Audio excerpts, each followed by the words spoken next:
Albert on his birthday to get the Fanny in such a high-stakes series.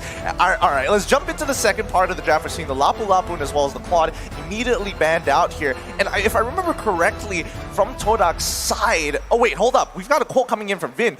Having the most games played in the M series, he's got 55, and this is going to be his 56th game on the world stage. Wow, speaking of veteran players, they know the game from inside and out.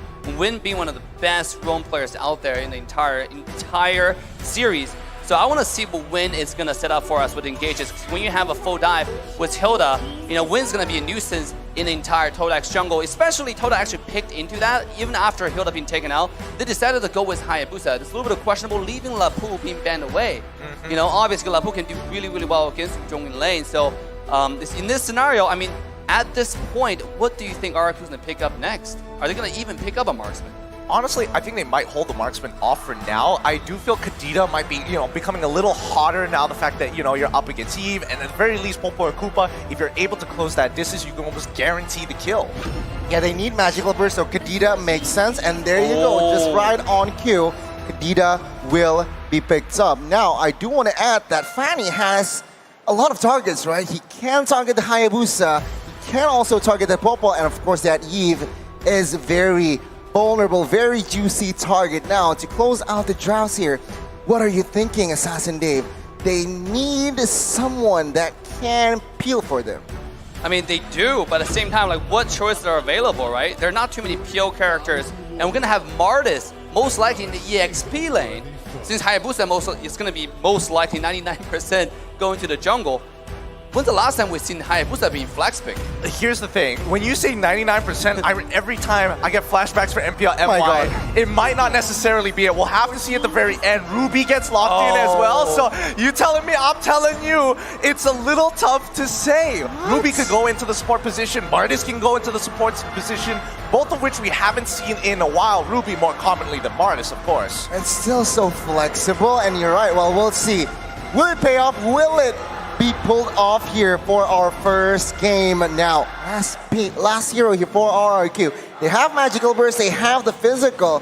What else do they need? They need someone that can be the backlines, Beatrix. All right, of course. Right. Walk me through this gold lane matchup. What should we expect pre-level 4 and beyond after? I mean, Popo and Koopa is a character we don't really see much in the scrim practice before M4, but coming in Popo in the lane, I expect to play really aggressive because it does have the talk to buy you every so often. And Beatrix actually need a little bit of scaling now because of the iteration nerfs in the previous patches. It does feel a little bit bad that, Wesker doesn't hurt as much, so you can just take up over like one or two shots once you get like your first item. But, things have changed. Imagine Popo and Koopa combined with the real world manipulation from Eve. It's gonna be an easy turn for Todak to take RRQ. They need an answer with this strat, for this strat. I don't know, I'm looking specifically at Clay. He's got to have some tip-top gameplay to take out Popo and Koopa and still make sure that Moon doesn't get out of his lane at all. But who is excited for Albert on the Fanny, though, as we walk into game 1? Well, let's find out. Let's ask the people here who's excited for Todak versus RRQ as we jump right into the land of dawn. Immediately, we are seeing purple buffs being started on Rival actually opting not to, as he is going to be on this Martis. The Hayabusa has been flexed. Oh, wow, all right, Hayabusa, not right. What the heck is going on? Chiku guys on the Hayabusa in the gold lane with that high and dry and executes. What do you think about this, Ask Dave? Todak always surprises us with their playstyle, with their switches, swaps. You can see Popo going to the gold lane, just bullying the Suzhong right now because of the range with the help of Yumski. And on the other side, Hayabusa was execute. Once you get level 4, if you do one combo, the execute is going to help you secure the kill. Oh, look, a little bit of jungle invade coming out from Win. Yeah, I mean, Vin is going right in deep. He needs to go through, but here comes Albert already with the steel cables looking for that first blood. He's able to flicker out of there as Vin walks out just in time. Clay manages to get just enough life, and Albert succeeds. Oh no, Rival succeeds in getting that Litho Wanderer. First blood rates as shown on screen, 87% and the majority leaning towards Todak. It shows, right, that RRQ, we know RRQ as a very aggressive team, but Todak in M4, it's actually them who has a 87% first blood rate. So that speaks volume while Todak responding, yeah, you want to play early game? Let me play early game. Let's see though. Albert here is struggling almost 2 minutes in, has not reached level 4. What's stressing me out right now is the fact that if we're looking at both sides of the map, for Todak, it is a slight disadvantage because Turtle is going to be spawning on that bottom side and Purple Buff is on the opposite side of the map. Yeah, but at the same time, look at Todak. They're all in position and have more level 4 approaching this first turtle. Look at Rival is already getting on that bottom side though. Yep, they find the initial catch and immediately Black Dragon secures the kill onto Momo. That's first blood. As Moon now in trouble, flickering out of the way under the turret as Rival finds the King of Shore Sky Guardian. They're going to be locking him down, finding the trade immediately. A quick execute. Clay still holding on. He still has his ultimate. If they walk up too close, it could be danger for Rival. They're sniffing him out as Albert has his purple buff and starting to walk down towards Turtle's side. Bin continuing to harass as much as he can, but here we go. Steel cables already out. The real manipulation comes through. Knocks up two.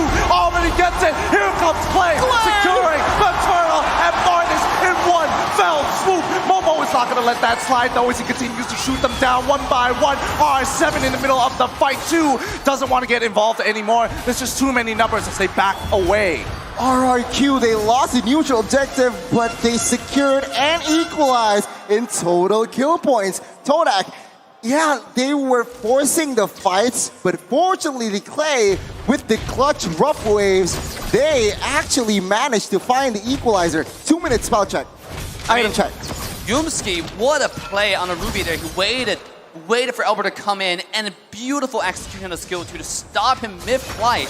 When you can see Albert was going for Moon on the Eve there in the back, right? The moment when Eve showed up, you see the Fanny flying in, but not too fast up Yumski. His stop the Fanny in the mid-track. Oh no, losing a purple buff as well. Not the end of the world for Martis at the very least, as he's not as dependent on it. But the next play could be happening towards the bottom side of the map again. We see Fanny moving over and Yumski getting into the right position here. Well, it seems like Chiku guys also secured his Thunder Strike. What it does, adds movement speed and penetration. So perhaps he might go crazy the next 2 minutes, but take a look at the mid side here. Yeah, they find the initial hit on towards Bin, but he's not the priority target here as the real war manipulation comes on in. Bin jumps in, moves it. My God! Into the rough waves. Another beautifully laid combo. Moon cannot respond. Now, bottom side even getting threatened. The petrified whale knocked up. Momo cannot do anything about it, but the outfall keeps him alive long enough, but unfortunately, it's just too much damage. RRQ with a very sharp execution, and Todak, they are paying the price. On the fans, it seems like they're excited. Are you guys excited for RQ?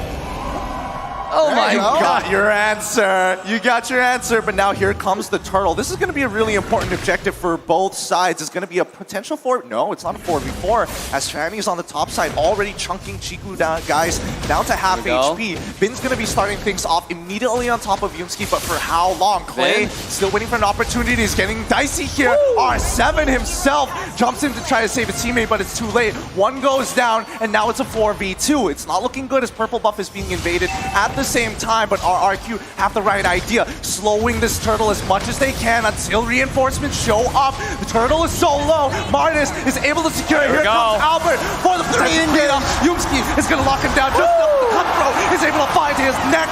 Now Moon is on the cover. R7 is still chasing down Rival. Real world manipulation coming up a little late just to ensure that they secure the kill on towards R7 side. Mid lane continue getting attacked as Chiku guys dying over to Clay once more. Mid lane falls and RRQ will grab another lead. But take a look at Albert here with the jukes, with the cables as well.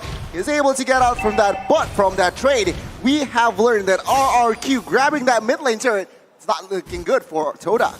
Not, and also the Hayabusa switch to the EXP lane has not been paying them any dividends. You can see so far, just get absolutely decimated by the Hilda CC plus Beatrix. Beatrix is scaling up already. Let's take a look at Moon. Moon has now reached 300 assists, ranked number 3rd in the most assists in M series. what? Only third? I'm thinking about how many more number 1 and number 2 have in terms of assists at this stage of the game. But with 55 seconds on the clock here, walk me through the potential fight. Wait, hold on. The catch out to Finn. Immediately, the I'm Offended comes on through.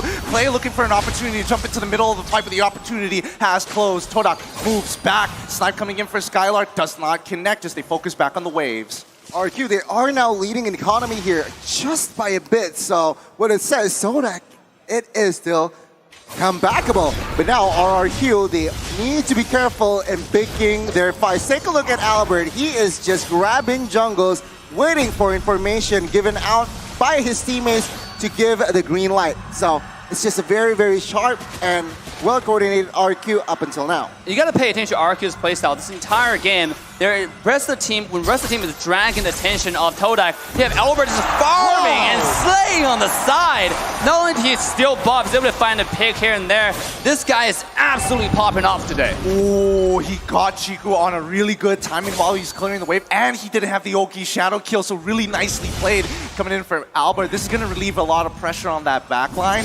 Now let's see, Turtle is going to be started up. Vin once again being in that front line, trying to bait out as many abilities as possible, but R7 pushing out that mid lane, forcing Todak to give this objective up. Rival, he's thinking about it. Does he want to jump on in to try for a steal? No, he backs off. There's nothing much that he can do at this point, but the Malefic Roar purchase coming in from Chiku going back into his lane. They have to calm down. In hindsight, I thought it was really smart for that switch, but now I kind of don't see the point here. You have Hayabusa is so prio, but in the goal lane, but let's see an in-game. Waves coming up, Rival's too tanky. He's still holding on. How much more damage can he take? With the Petrify, finds the kill with Albert following up. Albert! Real weapon manipulation already coming up. Moon is going to get knocked and instantly taken out by Skylar once again.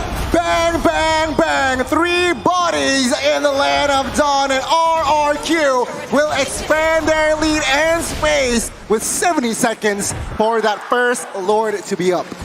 RRQ started off slow and steady, and now it's time to use everything they got to put a pedal to the metal. What a beautiful, beautiful execution there. Just one after another, chin CC to the death. I mean, you got to be worried about Todak at this point, because RRQ win his skill later into the game, they only have more damage on to the BA trick from Skylar, right? This guy's going to be one-shotting the Martis. Like, especially after he finished the 3-core item, the DHS, the Corrosion Size, the Golden Staff, it's going to be insane. It's going to be a little too much indeed. Like, look at that. Yumski just eating it. He's too low. He's got to back off for now, but with this 4.4k lead coming in from RRQ, they've been against this matchup against Todak multiple times. They know their habits, their even dirty little secrets. This is what I feel like, I'm not sure, but take a look at top side with the Petrify. Chiku guys, with that shadow, no, quad shadow, can still escape, but I do want to touch on, the composition from Todak, they lack peel.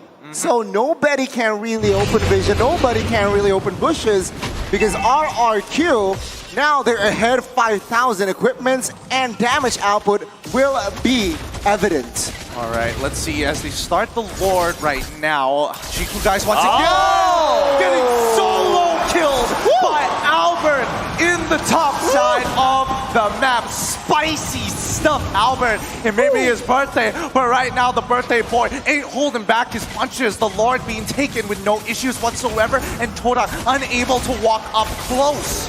Yes, what a play there from Albert. See, when you have Hayabusa silent, the biggest problem is right now he's falling behind on split push. Right, the strength of Hayabusa is can go in and out into different lanes, different situations. But in this case, the Hayabusa is kind of stuck in the side lane, so there's no surprises going to the RRQ side.